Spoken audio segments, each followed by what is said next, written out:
T-minus 20 seconds.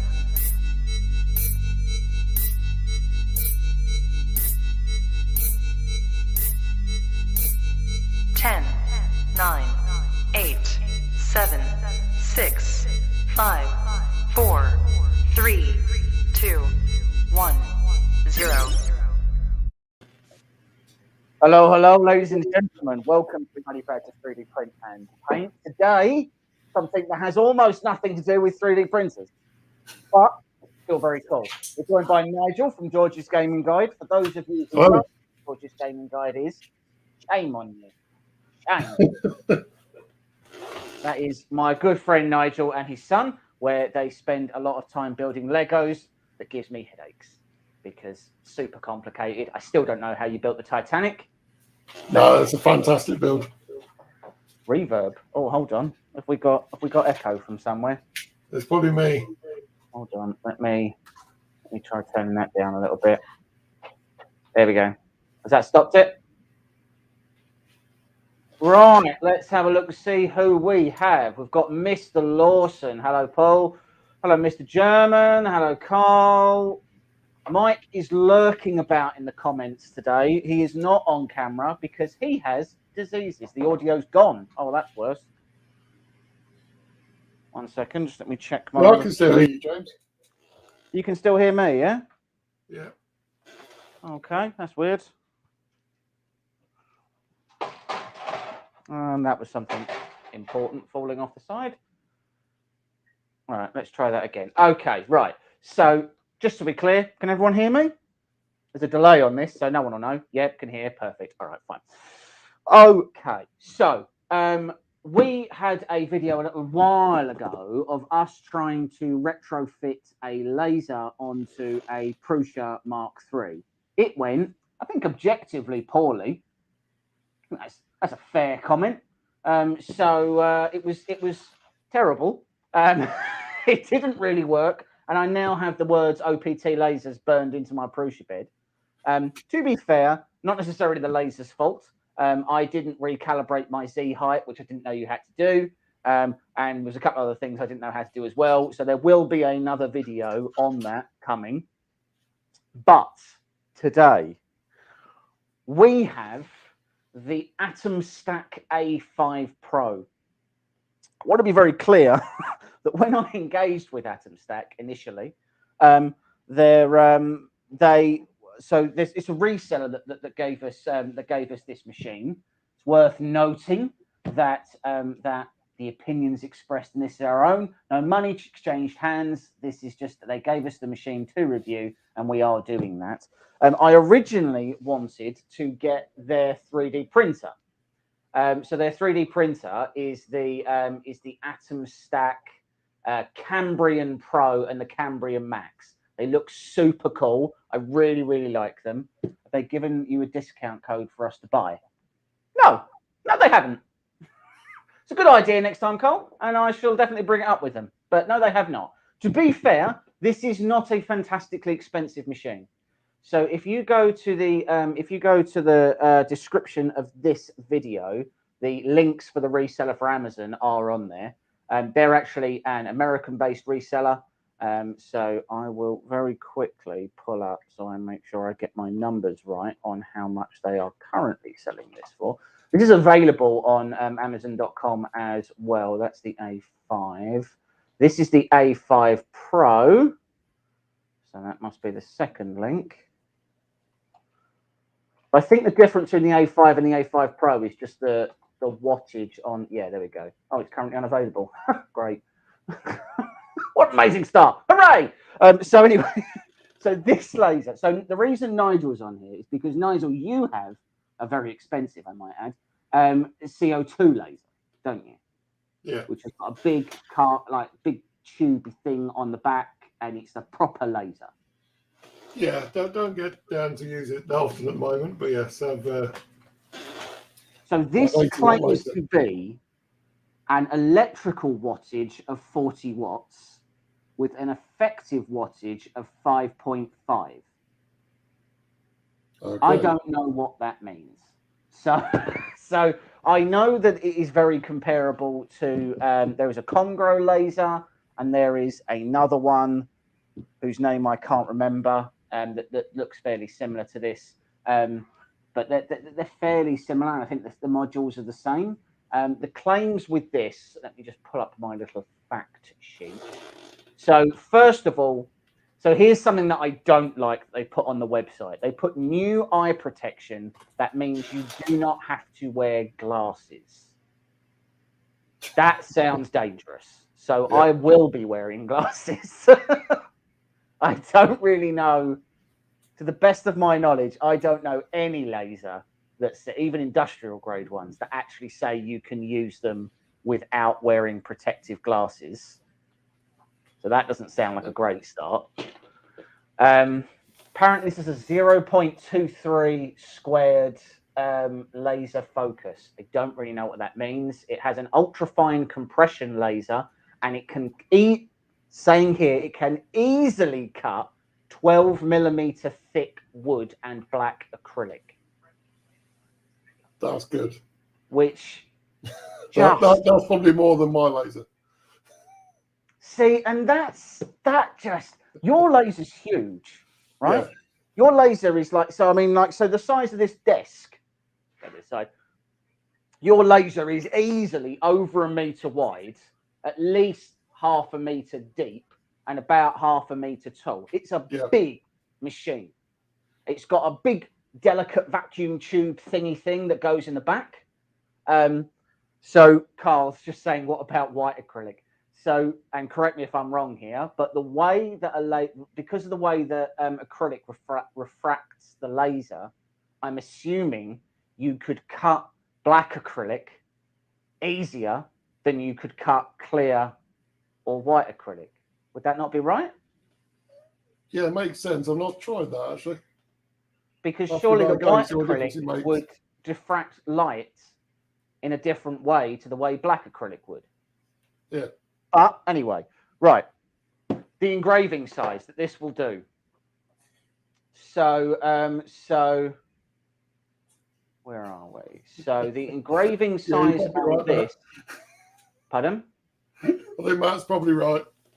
Bear set his house on fire. I mean, I'll take that bet. That is why we have house insurance. That's what it's for. It's so that you can play with lasers at home, and there's no consequences. That's how I live my life. So the engraving size is 410 by 400. Yeah, fine. Engraving accuracy is 0.01. It's a USB transmission. It's a fixed focus laser, so there is no focusing of the laser. And then the operating software is Laser GRBL Lightburn with XP, Win 7, Win 10, all that good stuff. So let's open the box. I have posted this on the Atomstack laser group, and the general consensus seems to be that this is very easy to set up, and that having that I have already used a 3D printer, that should stand me in good stead. I've been lied to before in my life, and I honestly think that may be one of the largest lies that's ever been told. Because I don't think this is going to be easy, because I know how a 3D printer works. No. So one thing I have noticed on quite a few of these laser printers is that they always have to be plugged in, right? You can't, there's no SD card and there's no screen.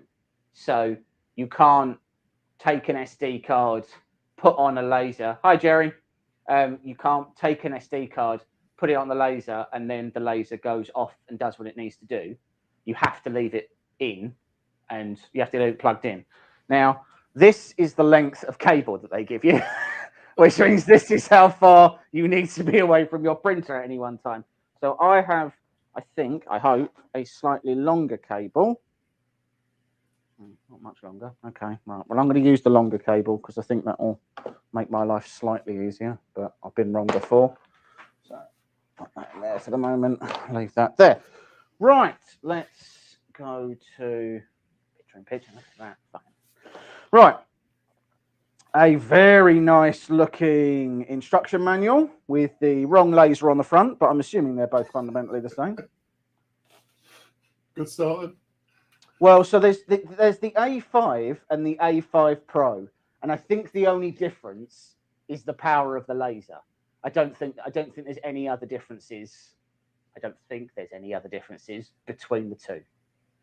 But I've been wrong. This is my laser module. Comes in a nice anti-static bag. So there are a couple of different things that you can buy for this. So this is so everybody can see, this is the laser module, which is completely out of focus. So let's see if we can sort that out. There we go. This is the laser module. There's no fan on the top, which is what I've seen on others, but I don't know whether that's required or not. I know that you can buy an upgrade, which is called Air Assist. And apparently it's like a little jet thing, like a little jet of air that goes down like a part cooling piece. Yeah, and it's supposed to mean that you can, I think it's supposed to mean that you can cool the surface that you're lasering so that you can do a higher power, but not burn, say, wood, for example. But anyway, that's the laser piece. We've got a control module. That is the control module, which I'm assuming houses the main board. Wonder if it was silent stepper drivers. That'd be nice. Mike's claiming that he has tonsillitis, but I want to be very clear that what he also has is the diabetes, and he's not allowed on YouTube until he gets rid of it. It's in the terms of service. This is a power supply. This is a bag of tools. So the question is everything labeled? Oh, it is. Oh, it's even labeled in like a step 1, a step 2, and a step. Oh, there's 5 steps, and they're all labeled 1 to 5. And then there's these little thingy things, which I'm assuming are test blanks or something. And like some little acrylics so you can do little test key rings, I guess. So perhaps there's some calibration things. There's then a dry erase pen. Okay, there's a dry erase pen. I don't really know what you'd use that for. Allen keys, a spanner. Is it a 10 mil? Oh, it is. Oh, it's a 10 mil. I lose all of my 10 mil spanners. This is so exciting. It was worth it just for this. I don't even need the kit. I just needed this 10 mil spanner. Oh, there's a little brush for sweeping tiny floors. Yeah. Then we've got, what we got in here? These are, okay, so, so that's interesting. So on the website, it specifically says that you don't need eyewear. So they give you some eyewear. Now, the only thing that I noticed that's a bit weird with these is my OPT laser ones, my Gucci ones, if you want to call them that, because they're quite expensive, are orange and make me look like Bono. But these are green. So someone in the comments can... I love the words thingy thing. The wife said, what's that? I think it's a thingy thing. So so if someone in the comments wants to tell me whether or not orange is better than green, then great. I had tonsillitis when I was younger. After having them removed, I was advised to eat ice cream for a week. Well, Paul, Mike's been eating ice cream for the last 34 years, and it's one of the reasons he's got the diabetes. So it's probably not the best advice to start giving him that. My K40 glasses will not work with my diode. Orange is better, is it? So James is saying that orange is better. I don't know what we're basing that off of, but cool. I mean, I know they look better. I was really talking more from a functional standpoint as to whether or not one is safer than the other. I think was the overall issue I was going with, but whatever, fine. Right. Maybe they're just sunglasses in this one. Yeah. So we've only got 3 feet. How does that work? How can you have 3 feet? Prompt, there is another one below. Oh, okay. Oh, that's quite cool. So on the side of this, I don't know if you can see that on any of these. Let's see if I can show it on that. So on this, it is actually numbered, like a ruler, which is kind of cool, I guess. Although never having used one of these, maybe that's really common. Like, I don't, no frame of reference. This is the top bit, not to be confused with the bottom bit. And then American plug, but that's fine because we've got a kettle cord ourselves. There is another one under here, just like they said. There is a couple of cross beams. So this is like a, I thought originally this was silver, but my K40 looks clear. Oh, okay.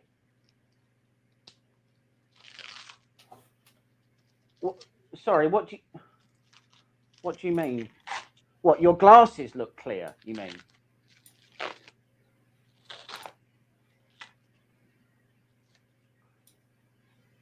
Okay, hold on.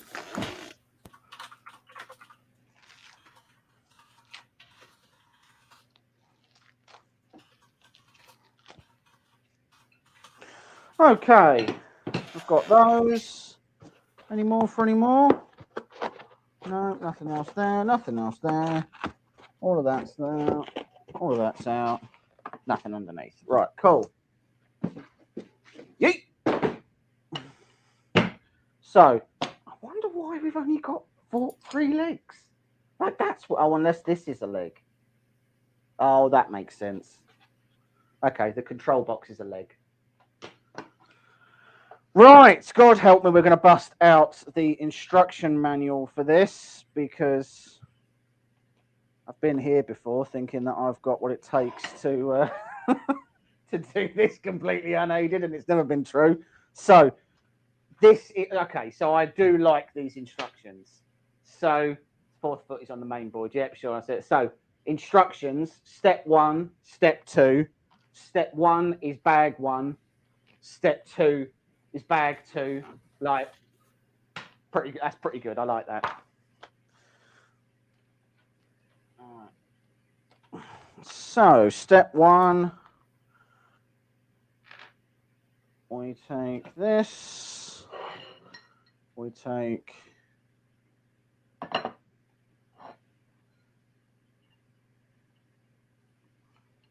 and then we just put them together, yeah?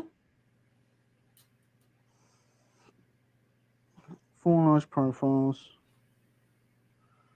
Pay attention to the direction of the profiles. That's not very helpful. Or has that one not got numbers on it? Oh, that one's not got numbers. So this is the numbery side. So number side goes like that, I guess. Yeah, so James, looking into the eyewear, the colour makes no difference, but you get different glasses for different wavelengths of laser. Oh, okay. So does that mean that so I'll probably use the ones that came with it. The green ones, because the green ones will be for this wavelength, then I suppose. Yeah. Right. In okay. theory. In theory, yeah. They might offer no protection at all. Yeah. They may very well do. I mean, they are a lot darker than the other ones, but I just assumed, didn't actually think that there was like, just figured that lasers were lasers. But okay. Clearly not the case. Crank down on these a little bit.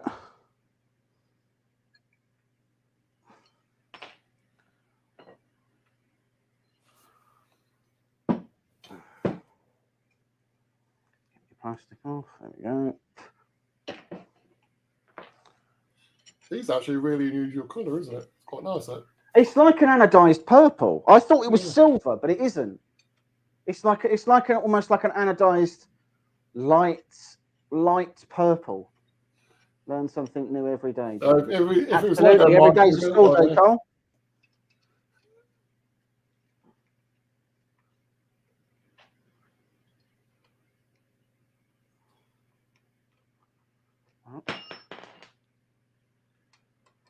Everybody who's in the comments, please wish Carl a speedy recovery because he cut half his hand off with a Stanley knife the other day.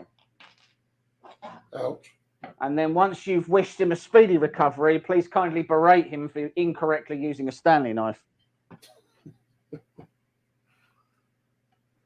So how did you do that then, Carl? Well, you know the way you should use a Stanley knife. Yeah. He didn't do that. He used the other way, and he cut his hand quite severely, like he had to go to hospital. Blimey. Like not a bright man. No. No, I was being told about someone the other day who was drilling a 3D printed part and drilled through his hand. It drilled through his hand. Yeah. He was Like drilling a part. surely you'd stop when you hit flesh. Yeah, I think he lost control, and it made quite a big hole in his hand. What, of his senses or of the drill? Both, I think. He just and hulked out and went straight through his hand. Yeah. All right. Stick these on. There we go. Yeah, it sounds very nasty. It was intensely unpleasant. He sent me some pictures. That wasn't welcome, just so we're all on the same page. To be clear, if you have horrific injuries, keep it to yourself. Just describe them. Words is fine. Like I didn't need to see the picture of his gross hand. That wasn't necessary. Okay. Stage 1 complete. Stage 2. So first things first, we roll these on. So this goes, okay. This goes like that.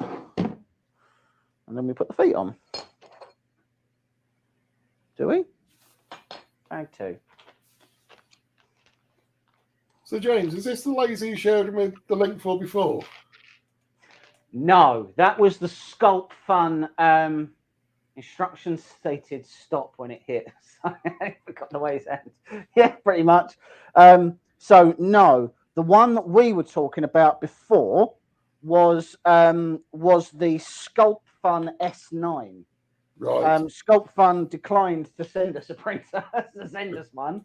And if you want next time, yeah.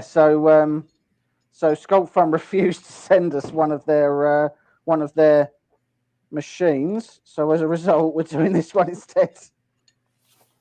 Oh, that sounds horrible, Carl. Oh.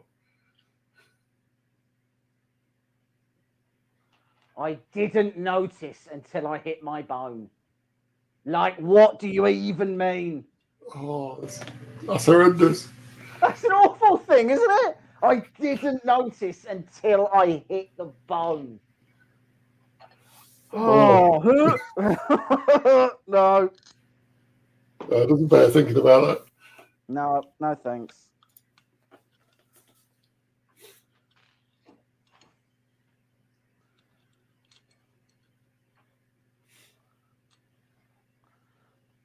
Let's just get these. Oh, I don't know if you've noticed, James, we've gained a few subscribers recently. How many are you up to now? Up to 210 now. 210. Yeah. Wow, that is impressive. I mean, you've not been going that long, and what you are doing is quite, I say, niche.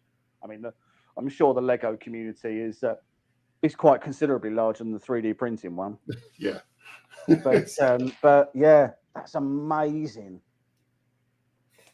I bet that's literally how George introduces himself now. Yes. He just says, "Hi, I'm George. In case you're wondering, you might know me from YouTube. 210 subscribers." You know, I can imagine that he absolutely does that. Yeah.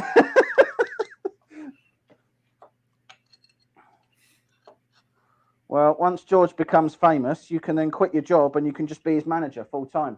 Would be nice. I left blood on the page as a reminder. What, as a warning to others or as a reminder to yourself next time?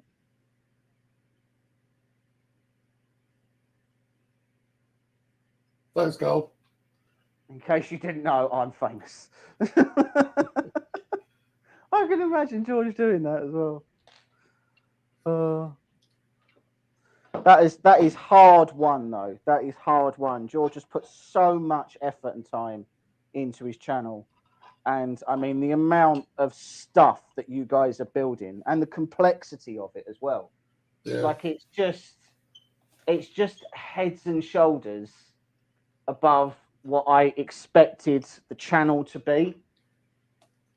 Like Well, I expected it to be sort of quite small stuff, I think, really. Yeah. But the stuff that George does, it's just so impressive. Well, in the last 5 weeks, we probably built about 27,000 bricks worth. Wow. Wow. That is impressive. Really. Oh, so that must plug in there. Thanks, Mike. I don't think this should move. Should it? Wobbling? Is my table uneven, or is the frame not square? Oh,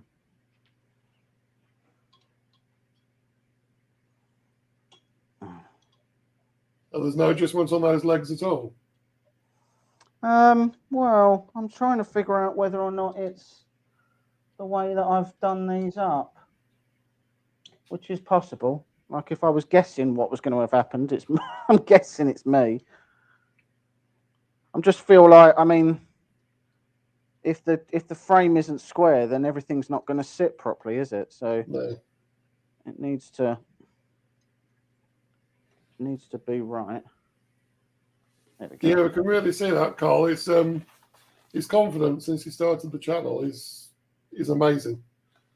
I mean, when for anybody who hasn't seen it, George's gaming guide, go and check the channel out, guys, because honestly, it's absolutely astonishing the sort of stuff that he's putting together and doing. I'm dead impressed. All right. And I say, for nothing else, check out the Titanic.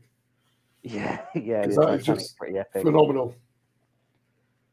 Right, I have started jumping ahead, and I know I shouldn't have done that. So let's find out why I've got to now probably take all of this apart. Right, okay. So did that sort out the wobbling, James? Pardon? Were you able to straighten it out a bit? Yeah. So it's not wobbling now. Excellent. Dirty. Right, so we've got 2 belts. These are synchronization belts. How do these go? So.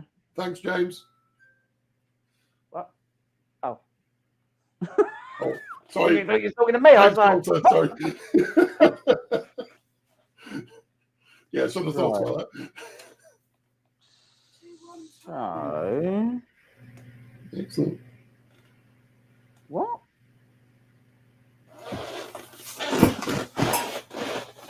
So this goes over there and under there.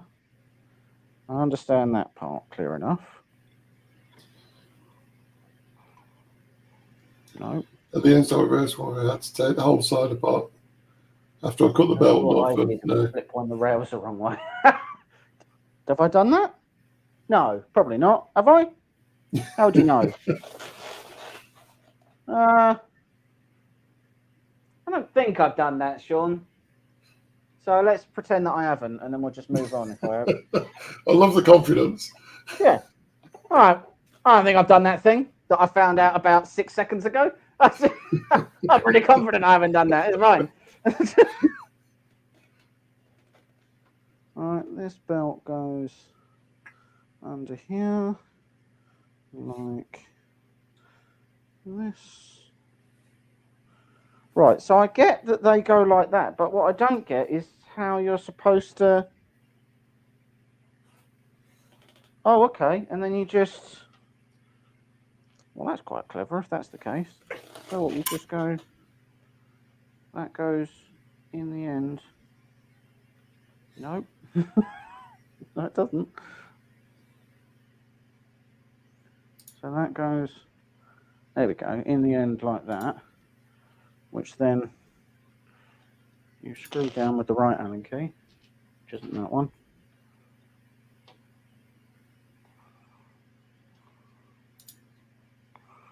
All right, that holds that in place. And then... Hello, welcome to George's Gaming. Oops, sorry. That was very alarming. 11 people watching, only 2 likes. Very hurtful. Very hurtful. Probably because I spent most of the time talking about Lego. Right, okay. So we do that. And then we tighten that down. So doing these up, like putting these belts on, super easy. So all you do is the synchronization belts, which obviously stop the 2 sides of the x-axis from going out of sync. All you have to do is you feed the belt through the bar, and then you take a couple of T-nuts. T-nuts go in the end, and they hold the belt at the end, and that's it. So you just clip the belt so that it doesn't go over the edge. Stick on your end caps.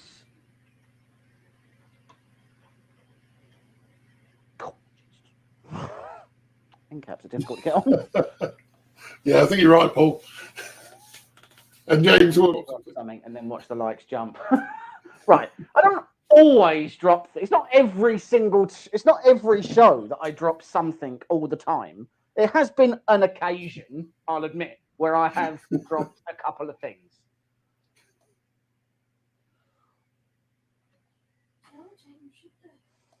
I mean, the BLV cube, good lord, much like a 3D printer, but there's not a homing function. So there's no end stops.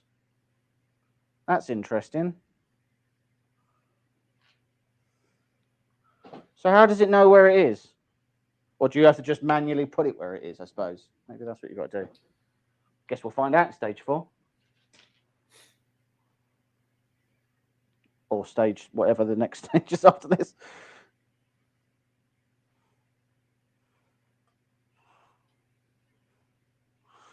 Oh, that goes on there. So James, are there any surfaces that go under it to make sure that you don't burn the table? That's a very interesting point. I like the way you phrased it. I like the boldness of the question. I don't know. So, so you can admit it. You have butterfingers, James. I have fat people fingers. That's what I have. There's no getting around. There's no getting around what's happening here. I have fat people fingers, which means they're good for holding donuts, and anything smaller than that just doesn't seem to work. Yeah, I know that feeling.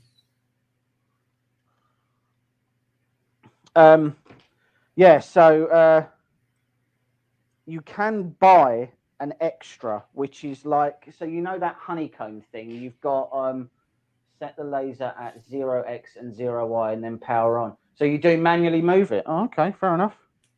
It's interesting. Yeah, you can buy, there's like a honeycomb thing that goes under, that you can buy that goes underneath.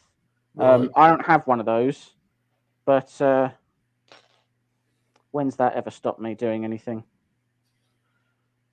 So have you got just some wood you can put underneath it or anything, save burning your countertop? Absolutely not.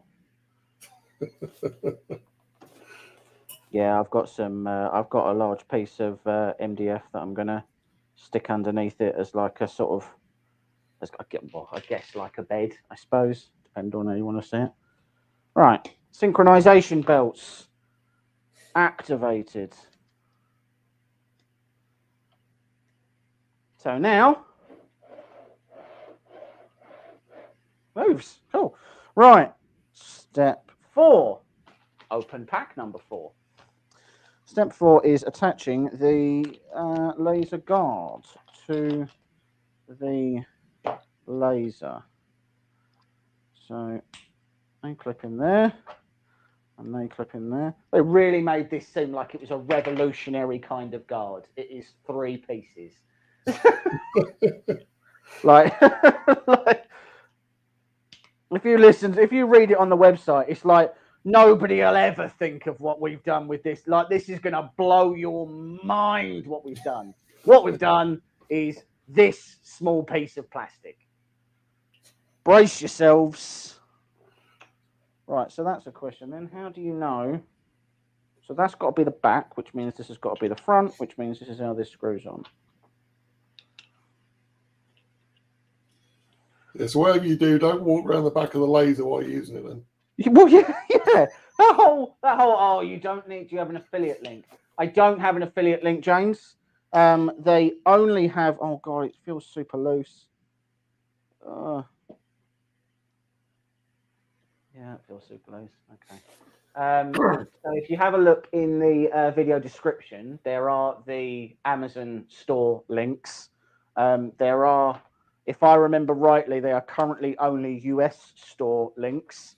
So you may have to, right, so this has surely got to, okay, so that does that.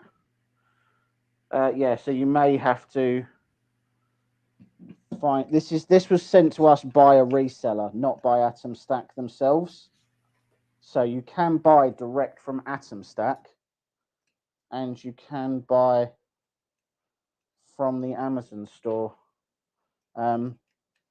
If you just search Atomstack A5 Pro on Amazon, then there are UK stores that that sell these. They just aren't. They just don't happen to be the people who sent us this.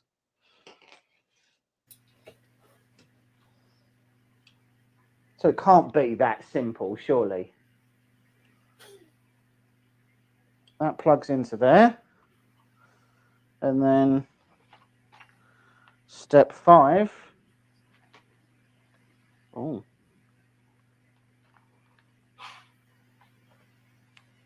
Step 5 are... Oh, okay, so these are like spacers that stop the laser from coming too far forwards, I guess. So they're like little M5s that have got a sleeve, and then they go together, and then they just screw into the front so that, no, smaller running key than that.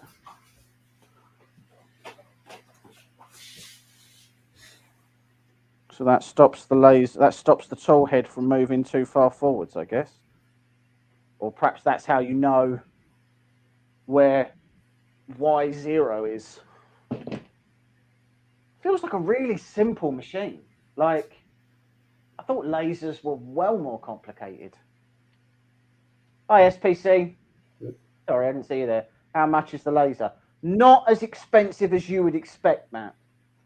So if I have a look on Amazon UK, bear me 1 second.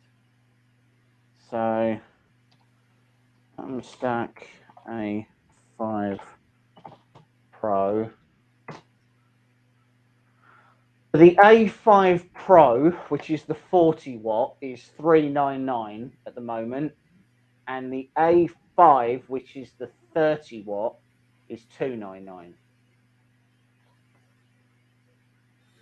I don't really know the difference because there's an A5 M40, but I've got the A5 Pro. Whether there's a difference in build volume, maybe. Let's have a look.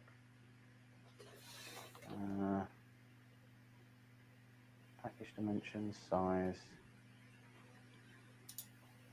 No. No, it's the same size. All right. Well, the Pro seems nicer, if that makes it feel if anyone feels any better. I don't know what you're getting for the extra £100 though. The guard looks way better built in on the A5 than it does on the Pro. On the 5, it's like it's all heat sink all the way around the sides, and then there's just like a little slat at the front where a piece of acrylic goes. But also a fun little note is that the glasses they gave me are green. We've established that the different colors refer to different wavelengths on the lasers. But the acrylic one that's on here is red. So what is it then? Do I need green or do I need red? Or do I need orange? Probably pro means you should know what you're doing. Well, I've got terrible news. Right, so we're going to move this to here for the moment. We're going to get all of this stuff out of the way.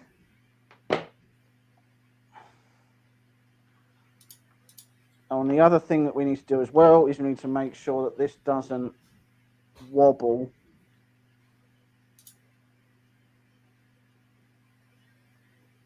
That's better. No, okay, that's fine. There's an eccentric nut on the bottom of which you're getting from 3D printers. As great as these are, please be careful with these lasers. They're no joke. Genuinely good advice, guys. Despite the fact that these are considered to be consumer grade, they are still a class 4 laser product that should be respected accordingly, right? If the LED is Blu-ray 405, both colors will somewhat protect against stray light, but none, including your glasses, will protect against a proper direct reflection. So that is a point, right? On the site, they do show that this machine will engrave into stainless steel.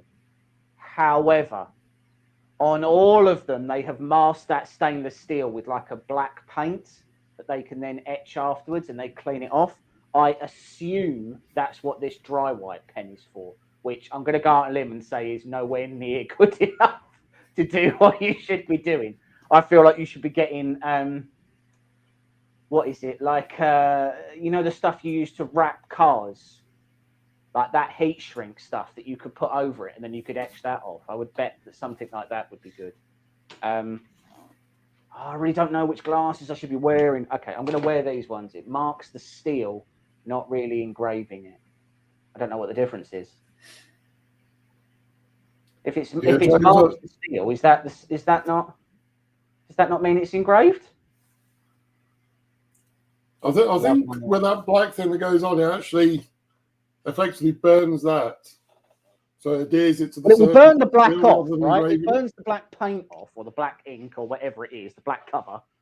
But if after you've taken the black off, it's in the surface of the steel, then surely that's etched, isn't it? Or engraved, isn't it? Or am I I think it's more on the surface. It just burns to the surface. Ceramark spray. That's what I was thinking of, mine, C-Tech. That's what I was thinking of. Yeah. Right, okay, so we have... So I just want to point out how nice my son is to me. What's that? George made me a nice cup of tea. Jesus. He's learning. He's learning. He's getting there. Right, so that's got to be... Oh, I'm not happy with that. I feel like that's not... Okay, X0 and Y0 then, I guess. So now that we've got the backing plate down, does that mean I don't have anything to... Does that mean I don't have anything to etch? Or am I going to have to etch into that? No, I've got to have something I can etch. Hold on. If there's anything I shouldn't be etching, someone should tell me now, because I'm just picking something at random that I can find in this, in this office. So short of me... oh, what's that? Oh, a slightly smaller piece of wood. That'll work. Right. So, how do we level the... Yeah, so I've done all the lasers and the terminal blocks. Fine. Software installation we'll talk about in a minute. And then it goes into German.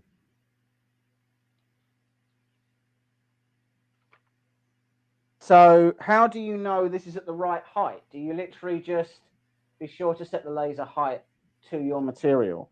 Right, but does that mean that? Like, what's the right laser height? PVC. Do not cut anything chlorine based.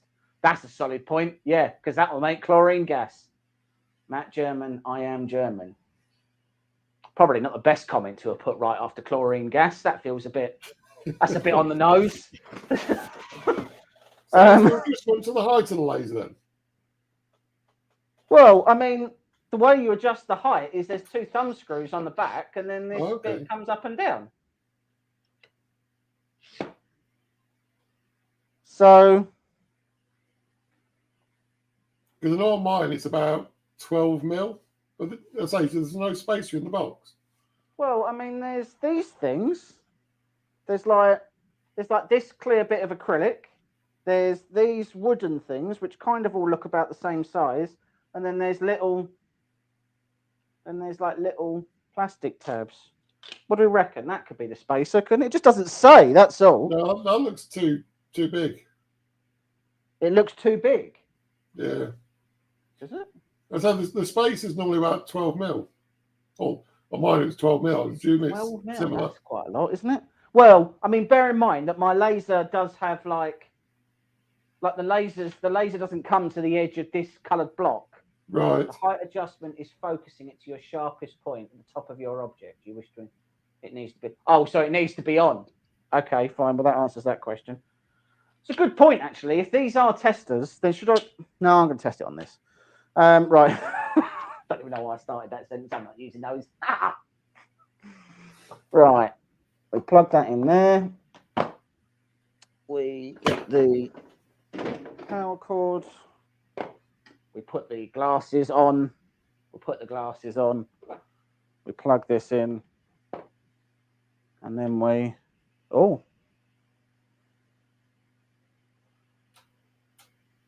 It's on. The laser's not on, which is good, I guess. I'm going to try setting it with this first. And I'm going to see whether or not that's the right height. Because surely the worst thing that's going to happen is that I'm wrong. Right? Do we believe in that? I don't know. I mean, it's at least that high away. So...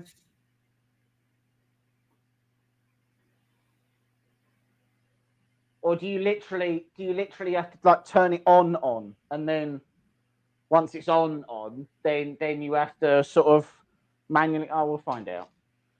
Let's plug this in. Oh no. Okay, so we're going to have to flip this round.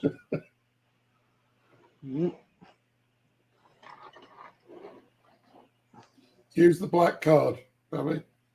Use the black card. That's what I thought. So I've used the black card. The black card is now. The black card fits underneath the material, so... Right, so that plugs in like... Boop-de-boop.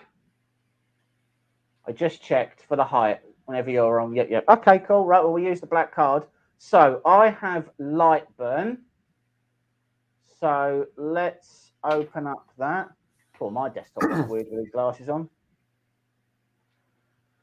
Right, find my laser. Be sure your device is connected. Yes, it is. Light burn going is scanning something.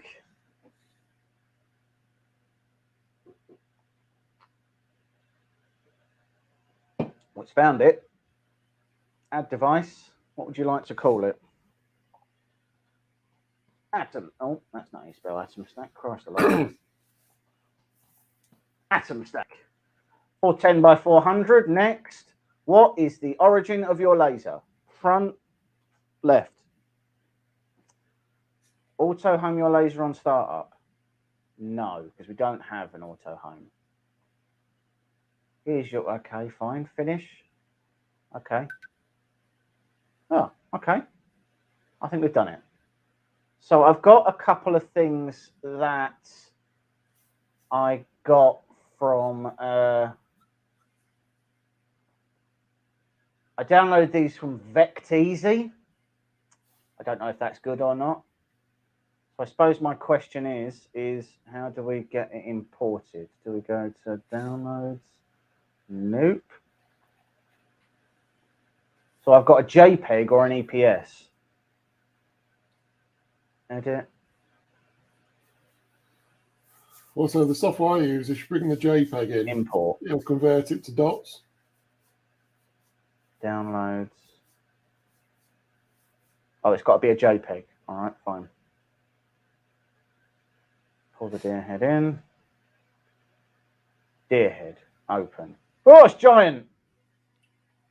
Oh no, oh, it's too big. Make it much, much smaller. Okay. So,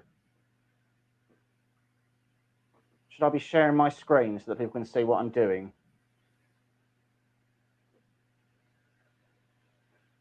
No end stop, which isn't a deal breaker since you can set virtual home in Lightburn. Share my screen. Window, Lightburn. 1 second. There we go. Can everyone see my Lightburn? Yep. Good. Right. So the speed is 100. The max power is 20%. Right, we haven't got an air assist. So, okay. So number of passes 1. Surely we want at least 2, don't we? Let's do 4. I don't know how this works. So 100 millimeters a second feels too slow. That should be 400, surely. I'm sure I saw on the page earlier that. I'm not sure you'd need more than one pass, James. Pardon? I'm not sure you'd need more than one pass. More than one? You don't think more than one? No. Well, okay, let's do one to start and see what it does. There's some fun words. What do they mean?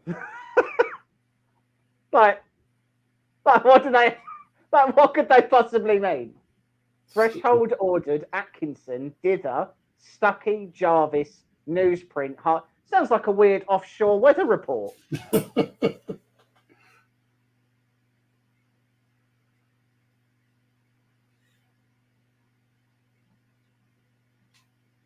Oh, I don't know what these words mean. Is there any? Hold on. Is there information in here about this?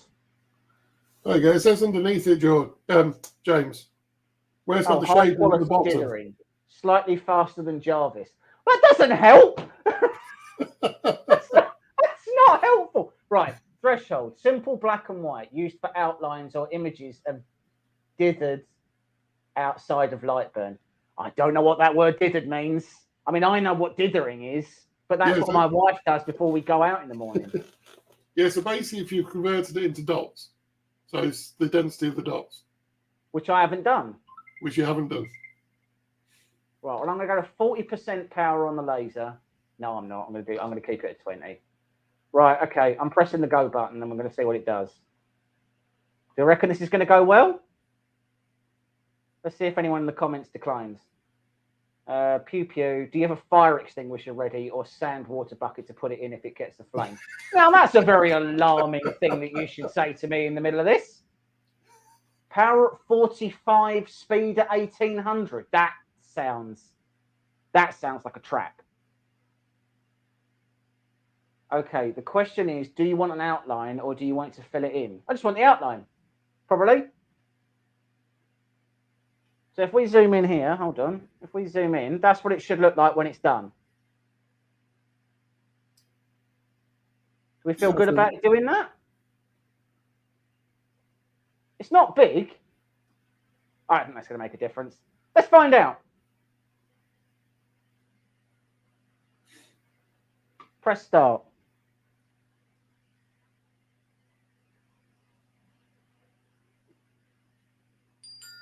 Oh, do you do run G code, do you? Run G code. That's not helpful. It should just be. Okay.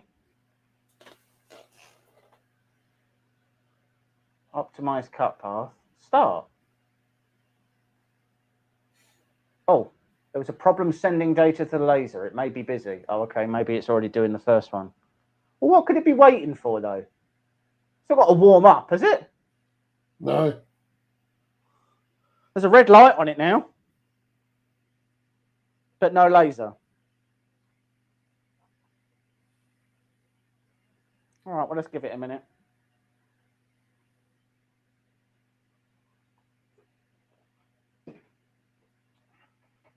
Perhaps it has to like prepare itself, or maybe it's like Cura where it has to cut it, so it's going to take 4 hours.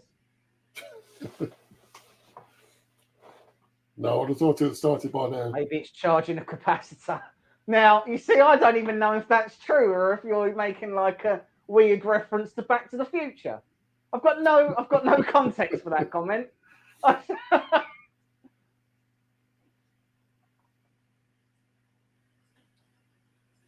I mean, it's objectively not doing anything. Okay. Should be instant. Well, that's what I thought. I have 7 lasers. It shouldn't take this long. So it found the printer and everything fine. That wasn't an issue. Definitely the Atomstack. It's definitely on COM3. There are no other devices, so that one's fine. James, is the monitor at the top? Oh, hold on. There we go. Cut selected graphics. Is the what? Sorry? The monitor at the top in the toolbar, is that sort of preview just to make sure it is sending the picture? What, this thing? So you see in the toolbar at the top, you've got a monitor that halfway along. That's all grayed out. Or is there like a special... Yeah, the monitor's a preview on the... yeah.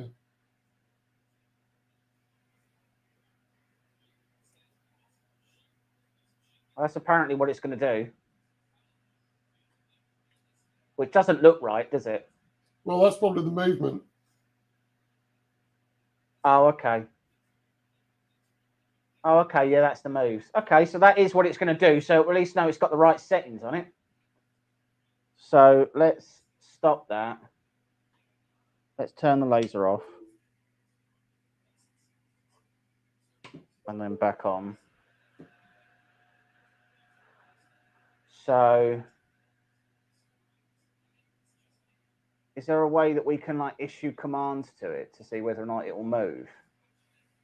On the right hand side above pause, you've got to move up there. Okay, right. Get position.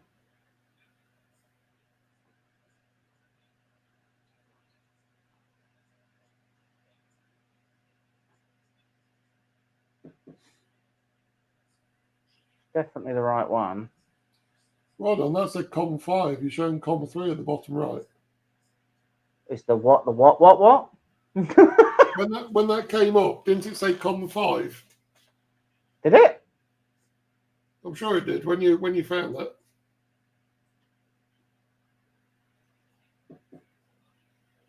Oh, at Yeah, COM5. COM5, Oh, and you've okay. got COM3 So at the it's on bottom. COM3. So that's all it is. It's just that.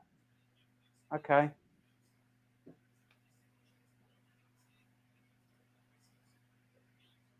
Oh. It's doing things.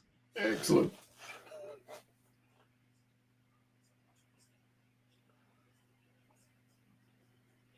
It's doing things, people. People, things are happening.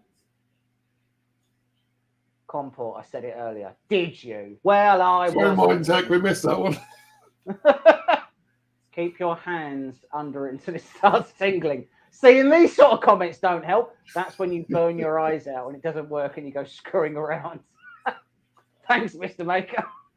I hope you need light burn help. I can jump on to help you. No, I think it's all right. I think it's doing it. I mean, you're more than welcome, Astro Printer. Bear me 1 second. Let me get you a link. Let me stop sharing for a second so we can actually see it working. So is it actually doing anything, James? Well, it's doing a thing. The laser's on. It doesn't seem to be actually burning anything at the moment. So, swings and roundabouts.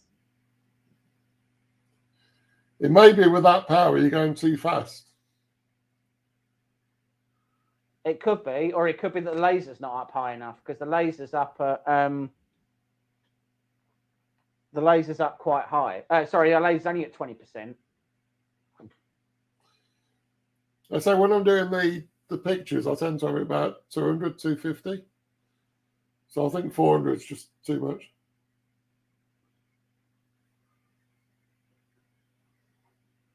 Does it have a Z-axis? No. What it has, so it doesn't have a Z-axis in the sense that it moves 40 or 45 or 50 at least, James. Fair enough.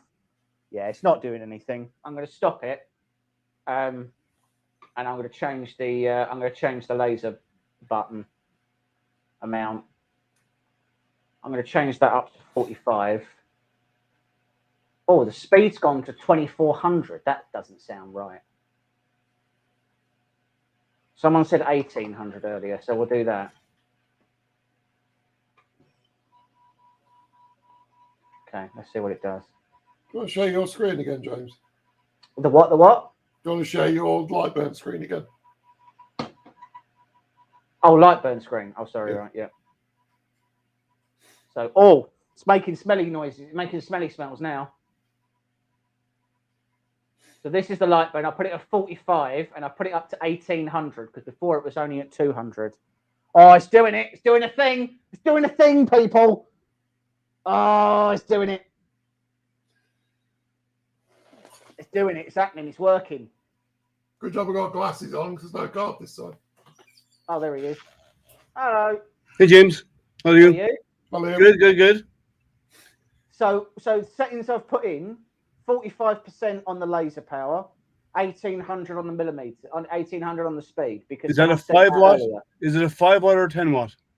It's a 5.3, but 5, yeah. Okay. So, well, they average between 5 and 5.5. So Yeah. they vary a little bit. Each laser will be a little different. So, yeah, 1845 should give you a light burn, not a very dark one. Is that what you're getting? Yeah. Okay. So if you want it darker, you would either increase the power or decrease the speed. Right. You can go up to 60% power and 2200 on the laser, and you'll still get the same, but it'll do it faster. Now, I will say that when you're doing higher speed, you should use those little holes in the legs of that laser. I don't have that one, but I have many others.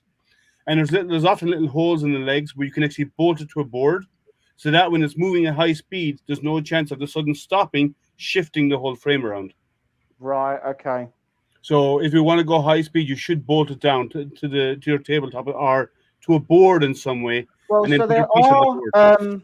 I mean, I don't know whether or not it matters, but there are holes in the front of the feet that are threaded, so it looks like you could actually fit like a right angle bracket to it to be bolt it on and then bolt it to a table if you wanted to. Or some people do. What they do is they bolt what's called a spoil board. A spoil board is really from CNC, but it's similar. And you bolt onto the spoil board, and you permanently fix it. And you might put like French louvers on the back, so you can hang it on the wall out of the way when you're not using it. And by doing that, what they do is they then burn out a grid on the part. That way, then everything they do is they drop it into that grid, and it's always correctly positioned. If we're always doing, like, say, 4x4 coasters or slate tile coasters or whatever, or circular coasters, and you make up a template and then you drop them in there, and then you just burn on the same template.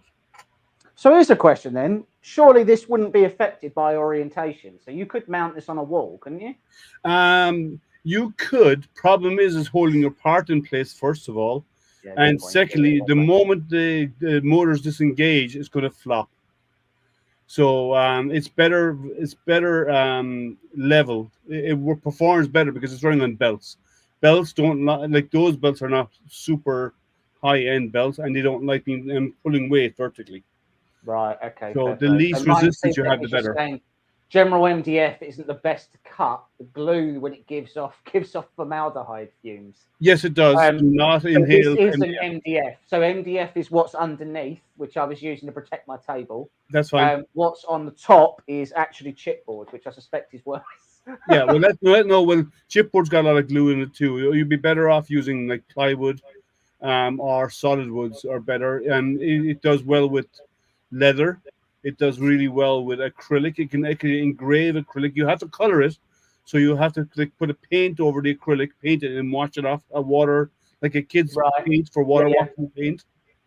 And then it will cut plywood really slow at 100%, like I'd say 20 millimeters. At 100%, it will cut through ply, maybe 3 to 5 millimeter ply in 1 or 2, maybe up to 3 passes. It will do leather pretty easy. It will do, as I said, acrylic when you paint it. So It'll here's the last. claim, right? The claim on the website is it will cut 12mm thick wood. If it's doing 12mm, they're talking about plywood and they're talking about many passes now. But here is something you have to remember about lasers. The beam comes out from the lens and comes down to a cone, which is a focal point. That's the distance you're going to be from the material, right? So that's a short. That looks like a short focal length. How far off the material are you? I Well, I have the can tell you Atomstack. exactly how far it is. It is this far. Okay, so you've no real gap. Okay, Because the I thing with literally that. didn't know what else to possibly use. So it's like, hold on. Is it the right distance? I literally just used this. No, that's a focus card. Is it? Yeah. Well, that's how far it is off the. That's how far it is off the material. Oh, sorry. Okay. That's how far the bottom of it is. The off acrylic of card. off of Okay. this.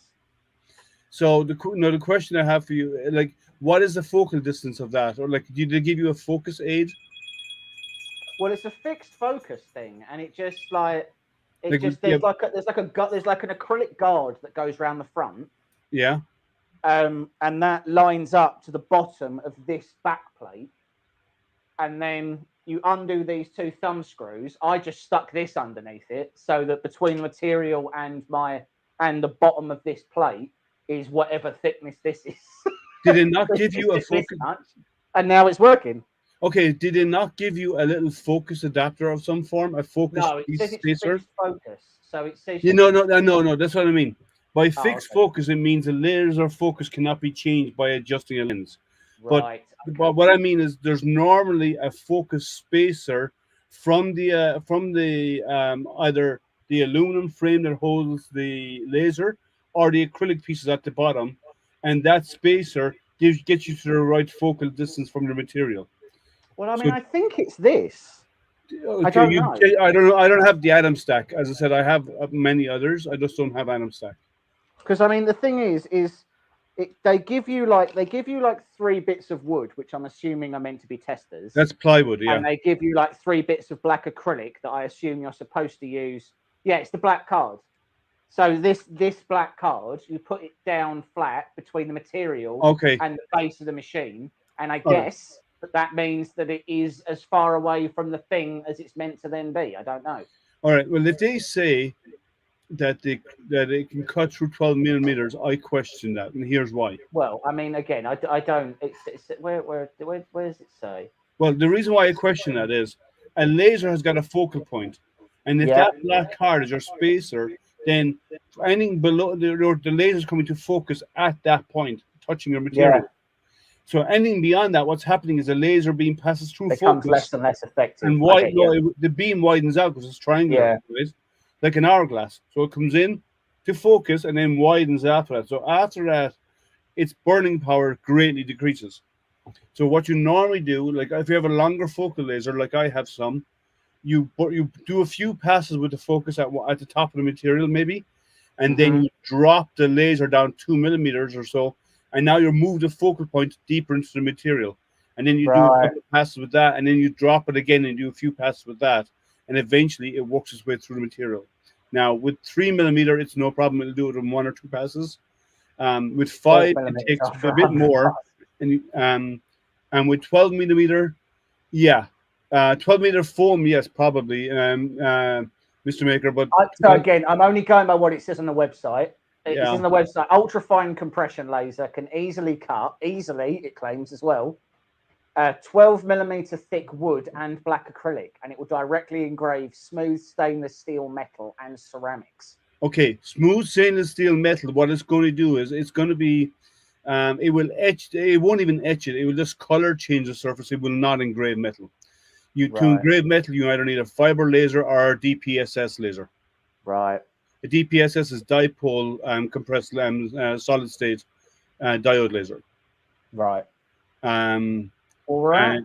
Hold on. What are we at? So we're at 57%. It's doing pretty fast, yeah. I'm not gonna lie, it's doing all right. Yeah. Like it's clean. Oh yeah, no, they will. Lasers are fantastic. As I said, I have a few of those. I have a CO2 as well, which is actually working right now. See, now that's interesting because Nigel, you've got a CO2, haven't you? And I mean, Nigel's is one of the big boys, right? So his is like he's one of the ones that's got the hood and all the What power is this, stuff. Nigel? You're on mute, Nigel. Sorry, 80 watt. You have an 80 watt. Okay, I have a K40, and I use it all the time, and I love my K40. It's a fantastic machine. The 80 watt is a big boy, and would go through material way faster than my K40 does. But I often use my K40 for engraving.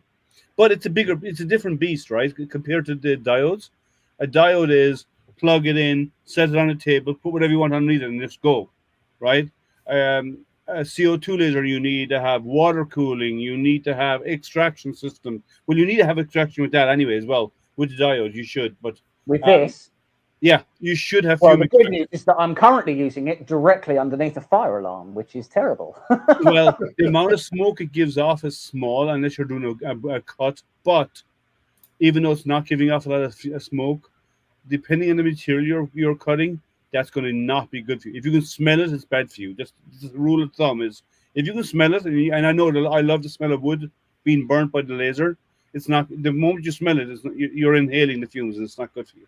James is asking, what make is your K40? He was looking at one today. Prenex. I bought it. Yeah, I got it from a company here called OM Tech here in the US.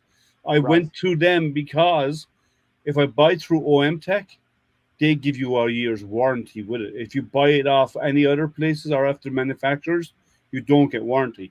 But OM Tech, they actually check out the machine and they ship it to you. Like, so they're here in the US, they're in California, and they check the machine. They do all the grounding testings and so on, which you should do if you get one anyway. And but they give you a year's warranty. So if anything goes wrong within a year, they'll replace the parts. So that's why I went with them. 12 mil. So that was something else that I saw on the on the groups.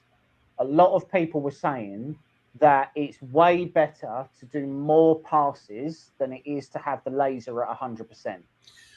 For a diode laser, for most of them that are out there, yes, I will say that's true because they are even like I know the R-Tour is a full duty cycle. I don't know about the Atomstack. I don't have one.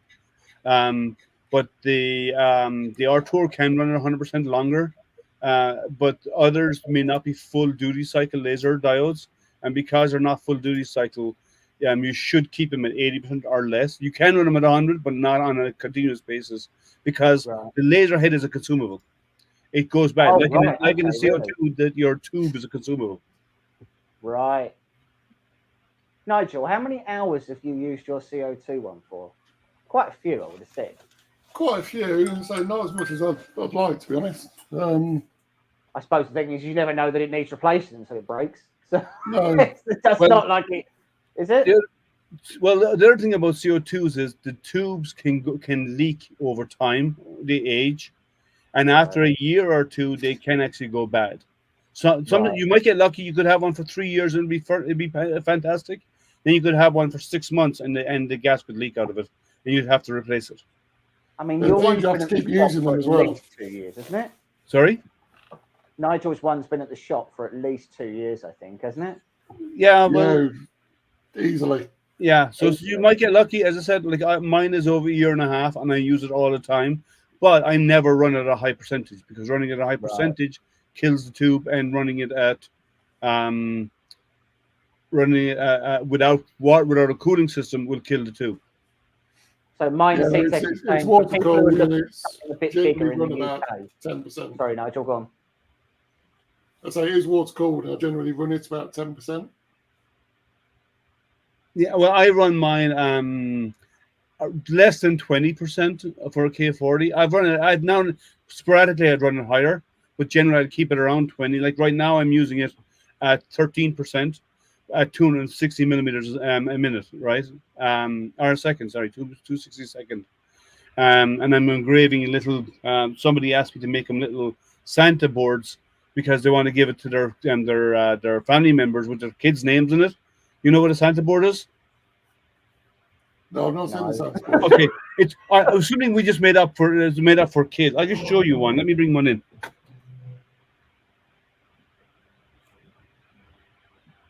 I mean, this is working. Like, and it's clean. Yeah. So we had a lot when we were using yours. I feel like it took quite a lot to sort of get the settings just the way you wanted them, right? Yes. Oh, okay. What are we looking at here? So it says, Oh, it says, dear Santa, some snacks for the long journey. You some milk and cookies, and you have over here apples for the reindeer, and then Right. you say the kids' names on the bottom. So Oh, look, we all put like all kids put out like milk and cookies and stuff for Santa, or beer and cookies or whatever you want, right? So this is basically what you put on the plate, and the kids would put the stuff out there. Right. Okay. Just Oh, to that's see. a cool idea. yeah, I do like that. Santa boards. So I've been on to, I mean, as a side note, I've been on to dfxdownloads.com and Vect Easy to try and get some stuff that I can put on here to show people what this is doing. But because I'm assuming there won't be stuff on Thingiverse or anything like that. No, like if I but want stuff to be cut out, Here, I what you don't know. do: look for any vector graphics. Right. And what you do is you copy it. You can do a screen capture of the area of it if you want to. Yeah. Bring it down, and when you bring it in here, right click and do trace image, Oh, okay. and that will trace the image. As long as the background is plain, it will trace the image for you. And then when it traces the image, it does. You can actually I then just do brought this in as a multiple JPEG. toolpaths. This is from what's it called? It's from this is from Vector Easy. Okay, so that's a vector graphic, right? Click on it. Well, it's a JPEG, but yeah, I guess it is. Okay, watch this. Right. Okay, it's a JPEG. Right click on it. Yeah, trace image. Yeah, I can't see. Okay, that should be Oh, am I not okay now. sharing? That's fine. Yeah, I'm sharing, Just hit OK. Yeah. Now click on the image again and drag. Now there's your outline. So you drop the image. Oh, Now click on the image. Click on the image and delete it. Now bring that back over. Now one thing you can do, see the way it's doing a line only. Now go up to where it says the cuts and it says line. Change that to fill. No, in the right hand side, in the upper right corner. Oh, in here, right? Sorry, yeah. You go to fill. Change it to fill, or the other one is called what's the other fill called? There's two types of fill type in there, right? Yeah, let it finish the burn first, and I'll do it. But now, your laser is going over and back across a lot of white space right now, right? Yeah. There's an option in there for fill where it doesn't do that, and it only fills the area where that needs to be filled in, and it doesn't spend all of its time in that white space. Right. Okay. I'll show you that in a moment. At the moment, I'm going at. Well, it says there it's going at 6,000. No, it's not. I don't know why it's saying that. That's not what you're doing. That's probably because I think it's because I've changed. You've changed it. Yeah, you've changed it. Because it's not a 45. So when I put it at 45, it was going. I put this up to 45. 1,800 at 45 you were doing. And it was 1,800. So 6,000, is that all right? I mean, I haven't got air assist, so I need to. Well, air assist is only good for you when you're actually cutting. Right. And you don't need air assist other than that. And when you've got it. Well, you can always make up an air assist, and you can use if you have a high output pump, like for a fish tank that has a lot of air, or you have a small compressor, you can just add an air assist to what you have there. It's easy enough to set one up. Right. Okay. Fair enough. For air assist, if you get some the copper piping, the really narrow copper for feeding copper gas to your home, the really thin copper pipe. Yeah. Get a piece of that, run it up, flatten the end of it, and point it towards the nozzle. Strap it on, make it 3D print to strap it onto your laser head, so it comes around the back, and then run a hose off the top of that out to your whatever compressor you're using. There's your air assist. So that's the one thing I will say. So there's a couple of things on the website that I don't like. So the first thing is that it says the laser head is equipped with a protective enclosure to protect you from eye damage without wearing glasses. No, That's a terrible message. that is the worst message on the planet because it's not the laser beam that hurts your eyes. When It's the laser reflective. is burning, it creates ultraviolet light when it's burning, and the UV Right. reflective light is what damages your eyes. Yeah. So not happy about that message. No, that I is a am no-no. dubious about its ability to cut 12mm thick wood because that is thick. Maybe balsa wood because that's like cutting foam. Yeah, maybe. But It's yeah, almost done. so I'm not wildly happy about some of what it says. I'm not really clear on what the difference between the A5 Pro and the A5 is. I don't have the laser Atom head's stacks, a bit so different, but that's yeah. about it. I don't really know what the difference between the two are. yeah. I mean, this I one's have- like an anodized purple, I guess, and the other one's a black. Yeah, I don't know. As I said, I have two Artur. I have the Kongro. I have a Genmitsu. I have the what's the other one I have? I have a Saint, a Genmitsu. I have a So here's the question, though, right? You've got all those different lasers. Yeah. Is there a material difference between other than the laser power? If the laser power is different on them, they're all the same. So is there any material difference between the mechanics of any of them, the way they work, the longevity, No. or anything? Are they all just No, they sit the Artur they I know are is the and they better work. laser. The Artur's got. I don't know the Atom stack.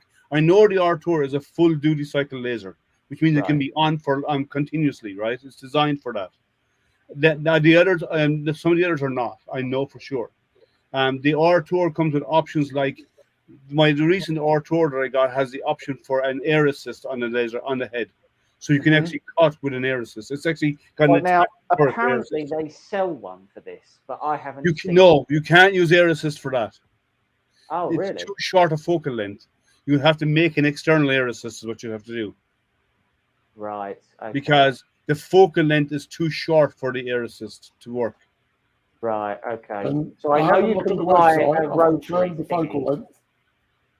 Pardon? I've confirmed the focal length. It's on the website. It's 2mm below the bottom of the acrylic. Yeah, that looks about that. Yeah, that's probably about that. Yeah. Do you know what's a good? Actually, John at over in Tripod's Garage found out he did the same for the 2mm. Do you know what's exactly 2mm? One of these SD large Yeah, SD right, card really? adapters are 2mm thick. Stick that under. If you don't have your acrylic, stick that underneath the head and under the acrylic and underneath the guard. Perfect distance. Well, They're 2.01 millimeters or 2.02 millimeters is what they are. So they'll get you the focal length. If you can't find that little piece of plastic, just get an SD card, slide it underneath it, drop it down, and tighten it, and you're done. Because I do the same with the I did the same with the Congo Z1. yeah. That has a short focal length laser like that as well, and the SD card is the right distance. This is almost done. We're on Yep. like 99%. It's just the reason it's taking the amount of time that it's taking. We've lost your your change Yeah, screens. it's Okay. So the reason it's taking as long as it's taking is it's now on the two furthest points, and there's a lot of white space in between. Yeah, well, But- I'm going to show you a way of doing that. Now that you've traced the image, I'm going to show you how to do the same thing, but by bypassing all that white space. Now, there are settings you can do in your light burn to when it's going over white space, it actually speeds up. Right. So Let's see what it looks like.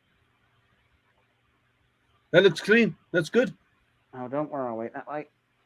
So that's It's out of focus, but okay. Yeah, Well, that's good. it's not bad. Yeah, that's good. I'm impressed by that. So right, let's see if we can get a little bit closer. That is not bad for a That's machine nice. that I have just opened, got out of the box, Yeah. and I have no, obviously and clearly no idea how it works. What do you do now? Because you got your first burn done. Yeah. Let's turn that off. Actually, go into light burn. Yep. I want to show you what you want to do there to bypass the white space. We should capture that image and actually make that his intro. Oh God! Oh, that's Yeah. so awful. I can't see it. Right. Oh, everything's so blue. Oh, this is terrible. I say the worrying thing for me there, James, is that's worked better than any 3D printer build you've done. Very. Well, true, don't tell yeah. me James is.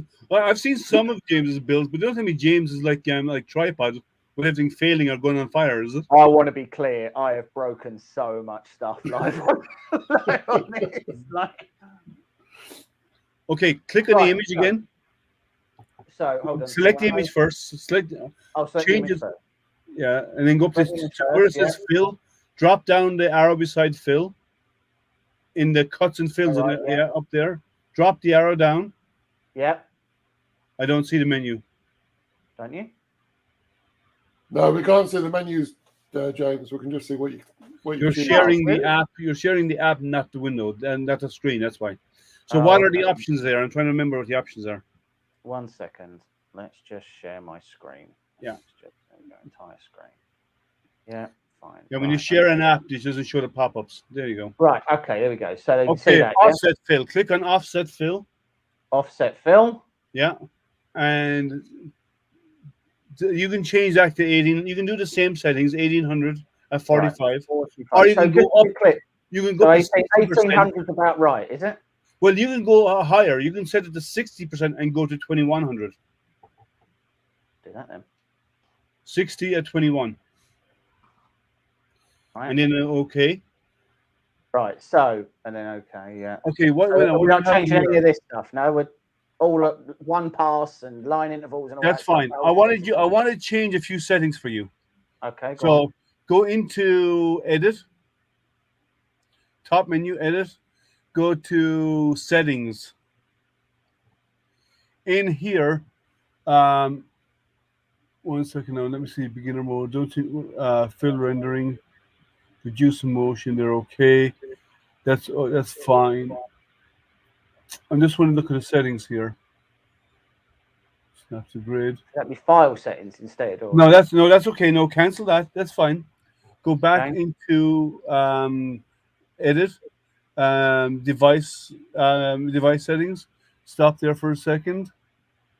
Where's the option I wanted to see?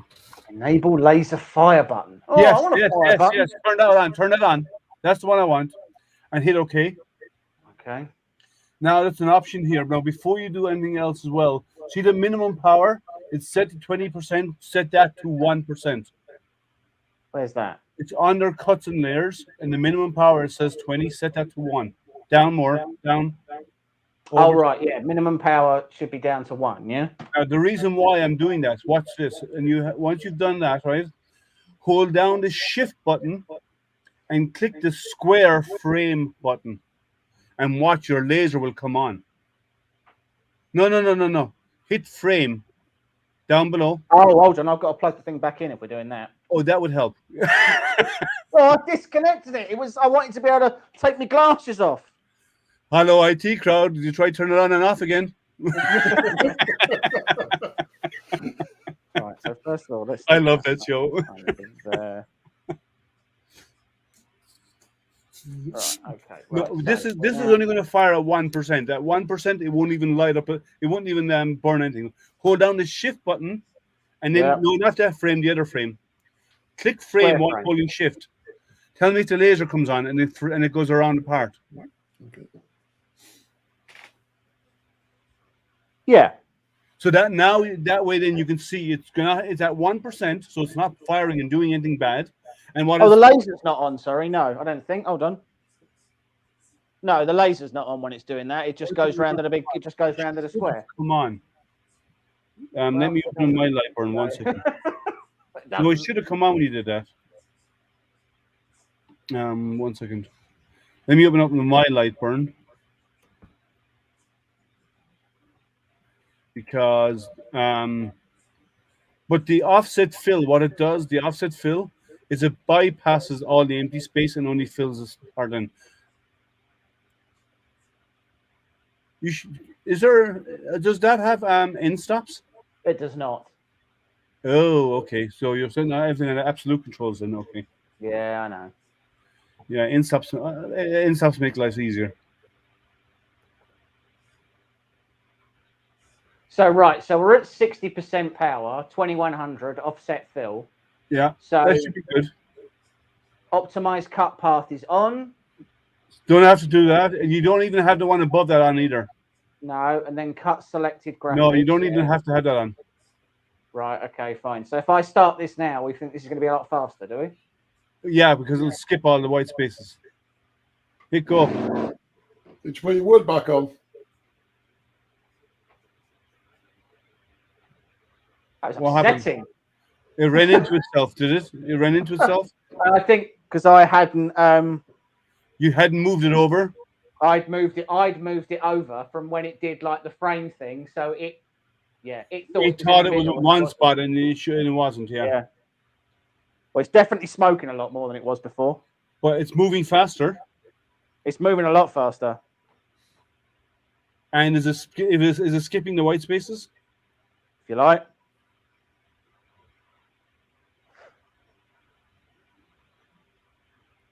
Cool, Jesus. And I'm going quick now.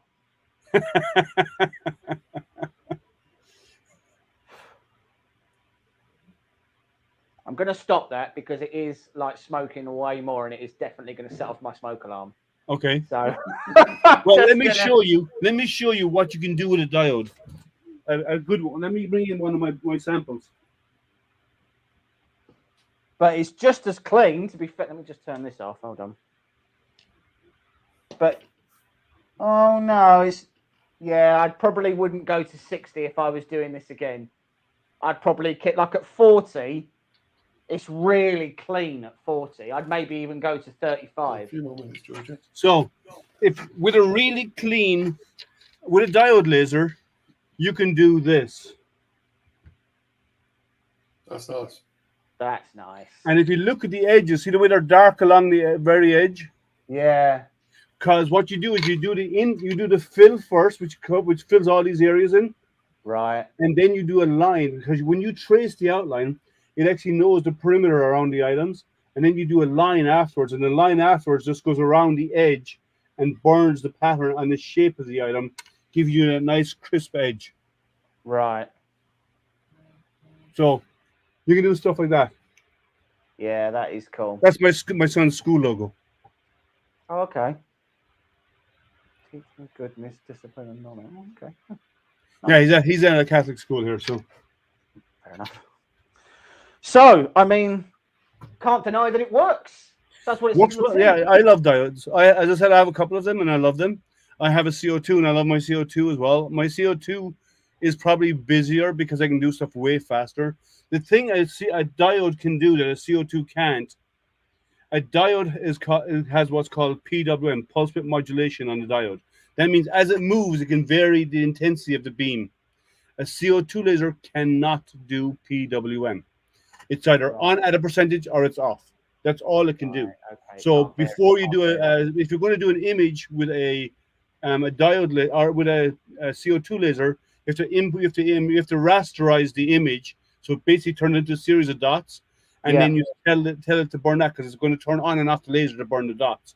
But on a diode laser, it will vary the pulses as needed to give you shading that you can't get with CO2. So for images and photographs, diodes are fantastic. You can't. So that'll be an interesting one because that's obviously what I just did there was obviously just a straight line of a thing, right?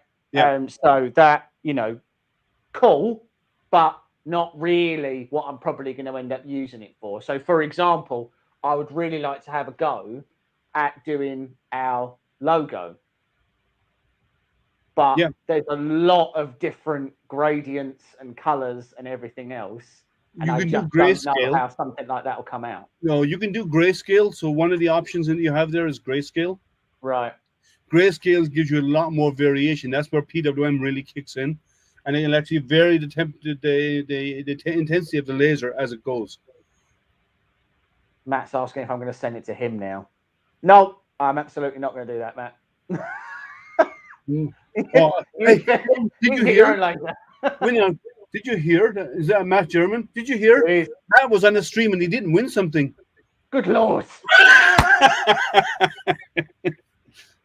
You know, he knows I'm making fun of him, but no, he was on. That was on Tim's stream, the 1,000 subscriber stream he had Right. last. Yes. Yeah. Yeah. Tim's channel's going quick as well.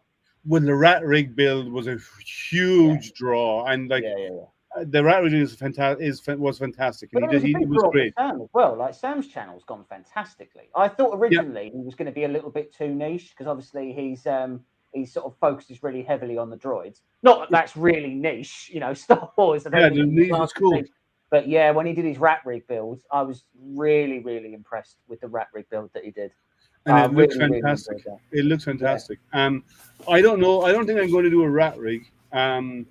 There's a possibilities of me. There's a company that's building or designing a 600 cube that they're going to release sometime next year. Oh, right. And I've convinced them to go clipper on it.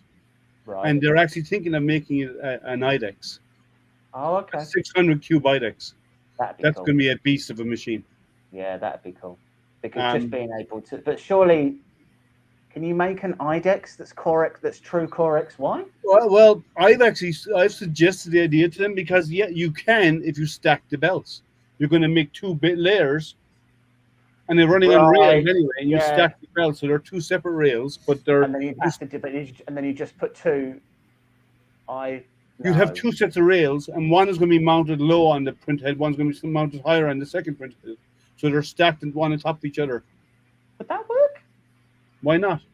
You just have separate pulley systems for the upper or the lower belt system. Yeah, but you've got to double all of your motors then, haven't you? You've got to have to go 4 motors instead of 2. You have to go 4 motors instead of 2. Right. So they'd have to use. So I tell you what, they could use either a BTT Octopus or a Vicetech Spider board. These guys will build their own board. Oh, okay, fair enough. Well, what I mean is either of those boards, because they're both made for the Vorons. Guys, I missed the beginning. I hope you're recording so I can see. Yeah, Vasco, absolutely. Once we're off live, you'll be able to go all the way back to the beginning and watch again. You can skip through all the parts that you don't want. But yeah, I mean, I'll be honest. I'm impressed with this. I think this is. There's a lot of stuff that we're going to be able to do with it. I'm probably just still a little bit sort of. So I mean, this is irritating. Having to have it always plugged in. There's no SD card. Well, there's no screen. Some manufacturers do an offline controller where you create G code and you export the G code and you run it. Yeah, so I mean, I saw it Lightburn. Like, there's an option to save G code and stuff. So one would assume that you can export it to an SD card if you wanted to. 2 of my lasers have that option. But the question is I suppose, should you leave a laser? I mean, I suppose this one turns off when it's done, but you shouldn't be leaving a laser. No, not a hope in hell. No. You're asking because if depend. I don't know what safety features are in the Atomstack because I don't have one, but based on the safety features, some lasers, if the axis is not moving for a certain amount of time, it will shut down the laser beam. That's a safety feature. Some have fire detection. I don't know if it does that. I don't know if it says anything on. I don't know. I don't think it does. Because that would be sort of, I suppose, the equivalent of a thermal runaway protection, wouldn't it? Kind of, yeah. But even then, I never leave a laser. You should always be in the room with it. Like, and I suppose my CO2 laser. Sorry? It kind of encourages that, doesn't it? Because you literally, I mean, I suppose you could leave it, but you would be leaving it, you'd be leaving your computer and everything else. Like, it all had to be running with it. I suppose you could run it off a laptop. Yeah, you could. But I would say if you're running Laser Gerbil, you could actually run it off a Raspberry Pi because Laser Gerbil will run on Linux. Really? So you could install Raspbian and then Laser Gerbil, and actually when you generate the code, you could bring your image into Laser Gerbil and have Laser Gerbil do it off the Linux box. But I run on my CO2. I run my CO2 off a Raspberry Pi, and it's got what is it called? K40 Whisper is what I run it off, and it runs great. But I never, even though it's doing that, it's convenience. I never leave it alone because there's been too many people where stuff has gone wrong, and they've lost their house, they've lost their garden shed that they use as their workshop. The problem is I'm probably quite cavalier when it comes to my 3D printers. I do click and forget, and I walk away, and I never really bang. I'm the same with 3D printers, but with a laser. But I feel like a laser's a different beast, and that's why I'm glad that I've done 3D printing, but at the same time, because I mean, a lot of the mechanics and a lot of what this is made of is basically a 3D printer without a Z. You know, a lot of what it's doing is very familiar to me, in the same way of, you know, connecting to things through light is no different. That Lightburn program isn't wildly different than Cura or wildly different than using Pronterface. Yeah, it's easy. So I'm glad that I've used the other stuff. I'm glad I've done 3D printing first, but I do feel like this needs to be treated with a different level of care than you do in 3D printers. 3D printers are very heavily domesticated at this stage. If you want to keep your house, I would suggest you stay in a room with it. You don't have to be right beside it, but be in a room and don't have kids or pets or anyone else wandering around without safety glasses, because the UV light, when it's burning, which is the reflective blue light you're seeing coming off, that's what damages your eyes. The laser beam is pointing down; it's not going anywhere, but it's the reflective light from the burning is what hurts your eyes.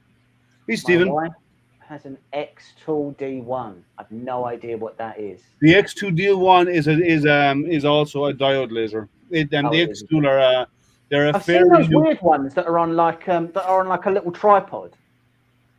Have you seen those?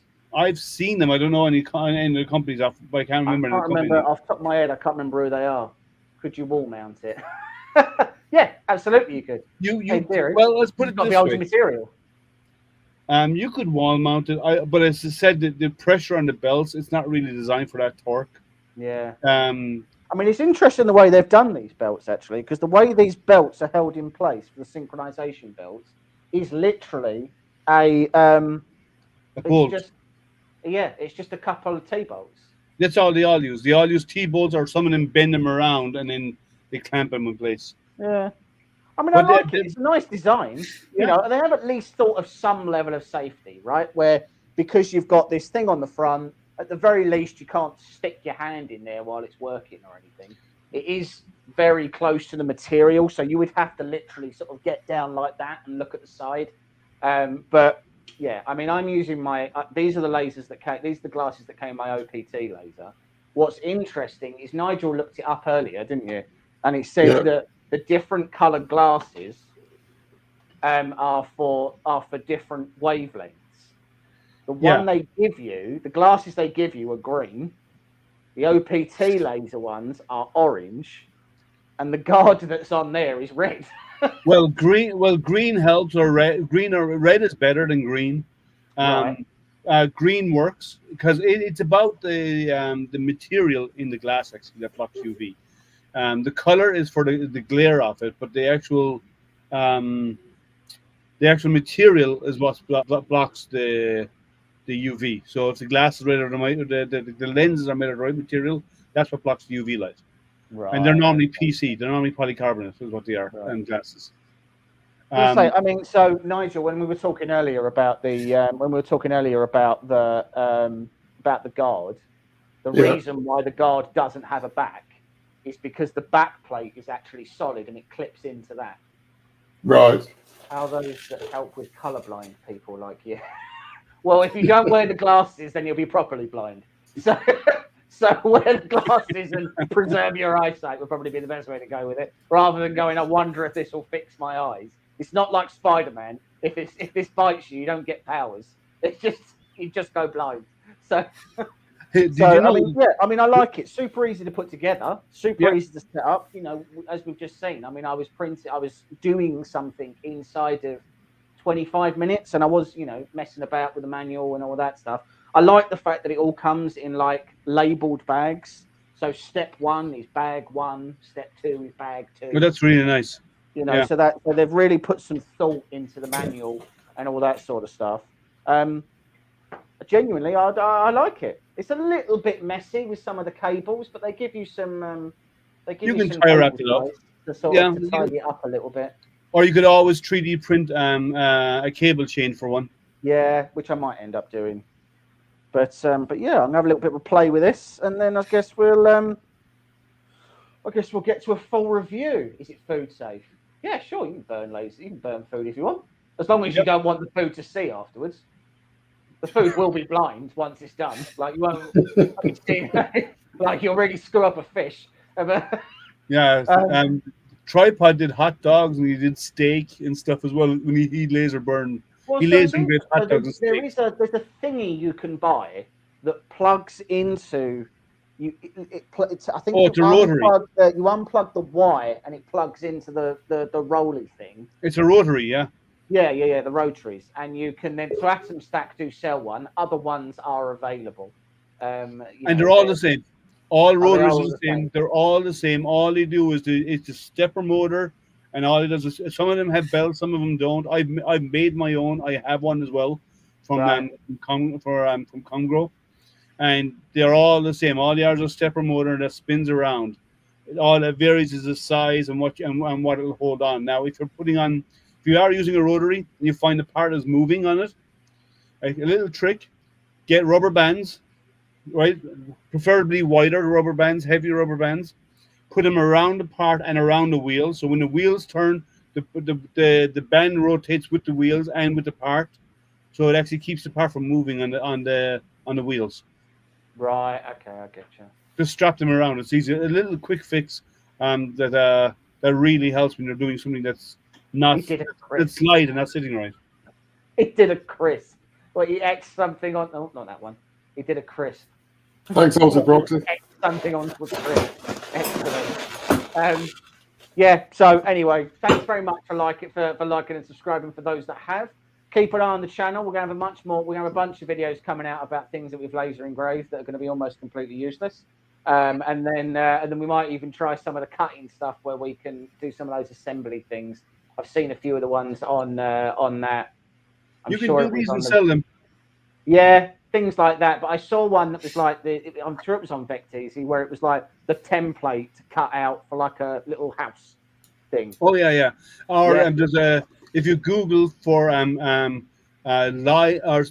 it's living hinge, and there are websites where you can actually create boxes with living hinges, and you laser cut it, and what happens is it cuts slots, but the corners then, because of the slots, the plywood can actually bend and become a living hinge, but it's actually just little slits in the plywood. Yeah. All right, well that's pretty cool. So anyway, we'll have a little go at that. Don't forget to like and subscribe. Keep an eye out on the channel. Thank you very much for coming on, Astro Printer. Thank you very much, Nigel, as well. Thank you for joining. Thank you for watching. If I don't see you beforehand, Merry Christmas to everybody. And to you. I'll see you all in the new year, if not before. Cheers, guys. Excellent. Take care. I'm impressed by that, James.